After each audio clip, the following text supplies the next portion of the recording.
natin, ano ba ang ibig sabihin ng mediation of Mary? Dito sa librong ito, Mary, God's Yes to Man, on pages 30 to 37, pinaliliwanag ni Cardinal Ratzinger kung ano ang teaching, kung ano ang itinuturo sa atin ni Pope John Paul II, no? First, sabi niya, let me briefly clarify the terms with which the Pope defines theologically the notion of mediation and guards it against misunderstanding. Only then can the positive intention be adequately understood. Unang-una, the Holy Father emphasizes that Jesus Christ is the only mediator, the sole mediator. No? Walang iba. In the whole of Christian faith, Jesus Christ is the only mediator. Ngayon, this mediation is not exclusive. No? It is inclusive. It allows ways and forms of participation. No? No. In other words, Christ as the only mediator does not take away our task to stand before God as persons linked to each other and responsible for each other. We all, in different ways and in union with Jesus Christ, can be mediators for each other in our approach to God. So, sabi niya, this is a simple matter of fact evident in daily experience because nobody stands in the faith alone. Everybody depends for a living faith on human mediation. No? Ang ating mga magulang nagturo sa atin ng ating pananampalataya, ang ating mga guro sa eskwela, ang mga paring nagsasermon sa simbahan. Lahat ito ay nagtumutulong sa atin sa ating pananampalataya at sa grasya na ibinibigay ng Diyos sa atin sa parang kasangkapan ng ating pananampalataya. Pero no human mediation would suffice to build the bridge to God. Human beings of themselves can never give absolute assurance of God's existence, presence, and action. But if we join our hearts and minds to Christ, then we can act as mediators for each other. Yun ang ibig sabihin ng Jesus is the only mediator.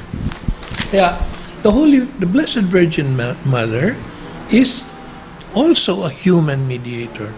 All of us can be human mediators in our faith and in the world of grace, no? But Mary's mediation is based on participation in Christ's mediation. Compared to his role, hers is only one of subordination. No? So, taken from the council, this role flows from the superabundance of the merits of Jesus Christ, rests on his mediation, depends entirely on the mediation of Jesus, and draws all its power from it. So, listen to these words. Mary's mediation, therefore, is accomplished in intercession.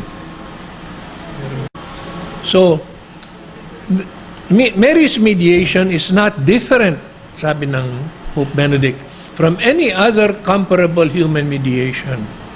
But even though Mary's mediation happens on the same level as our common human participation in the mission of Jesus, hers is nevertheless above the ordinary.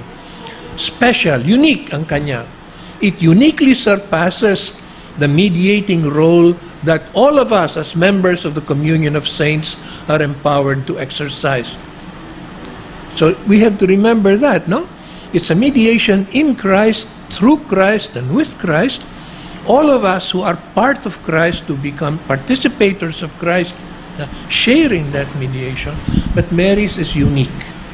Of all human mediation, it's human, and therefore on the same level as us. But hers is unique because it is the mediation of the Mother of Jesus. Kaya, ang sabi ng Papa, Pope John Paul II, as interpreted by Pope Benedict. The mediation of, ang adjective na ibinibigay ni Pope John Paul II sa mediation of Mary is it is maternal. It is the mediation of the Mother. It is the mediation of the Mother of Jesus himself. So there is a woman and a motherly mediation. So, tingnan nyo, maliwanag at kahit sino sa atin maintindihan, anong ginagawa ng ina? Anong ginagawa ng ina na hindi magagawa na hindi nagagawa ng iba? Kahit on the same level, the human mediation. Isipin natin, bawat isa sa atin. Anong magagawa ng ina sa atin, sa mediation sa atin, sa tulong sa atin, na hindi magagawa ng iba? O kung magawa man ng iba, ang nagagawa ng ating ina ay unique because she is our mother. Sabi ng Papa, intindihin ninyong mabuti ito sa inyong buhay, sa relationship, sa ugnayan ng inyong ina sa inyong sarili, at maintindihan ninyo kung anong klase ang mediation ng Blessed Virgin. So, ang maganda rito, hindi tayo binibigyan ng mga abstract notions, mga all kinds of concepts. Sinasabi ng Papa, gusto niyong maintindihan kung anong mediation ni Mary, intindihin ninyo kung ano ang ugnayan ng ina sa anak, ganun din ang ugnayan ni Mary sa kanyang anak, at ganun din ang ugnayan ni Mary sa ating bawat isa. Yun ang ibig sabihin, no? So, ang mahal na Birhen ay buhay. Siya hindi sa nangyari na sa past. She does not belong to the past. Mary is living for us now. At this moment, she is living for us. She is a living person for us now. At this moment, she takes our prayers, our supplications, our hopes, our desires. She brings them to her Son at this moment. No? Yun ang ibig sabihin ng Mary is a mediatrix. It's not lost in abstract concepts and definitions. It's that living relationship between Mary and her Son, because buhay si Jesus din ngayon. Buhay din ang mahal na Birhen na ngayon. Ang Birhen maaring kausapin si Jesus. Itong oras na ito, itong momentong ito, si Jesus pwede kausapin ng kanyang ina. Ang Birhen maaring humingi ng grasya sa kanyang anak. Ang anak niya, itong oras na ito, maibibigay din ng grasya sa kanyang ina. At ganoon, maibibigay din sa atin. She can be also the channel of grace for us. Yun ang ibig sabihin itong mediation. No? Kaya, ang hinihingi ko lang sa lahat, huwag kayong nakapako sa mga salita. Sana mapako kayo sa inyong eksperyensya ng grasya, sa inyong panalangin, sa inyong pananampalataya. Yun ang talagang mahalaga. So for me, that's why I say again, for me it's so important that the blessing of the Holy Father, the blessing of the Church be given to a shrine where the Church at least says, if you want to believe, if you want to really believe that Our Lady came here to bring her Son to you, because yun ang pinakamalaking mediation ng Blessed Mother, she gave her Son to us. She gave the Son of God to us. Sa lahat ng babae, sa lahat ng tao, sa buong kasaysayan, magmula kay Adan at kay Eva sa Genesis book hanggang sa katapusan ng kasaysayan, sa katapusan ng history, isa lang ang taong pinili ng Ama, ng Diyos Ama, na maging ina ng kanyang anak. No? That's the basis of all her power as mediatrix.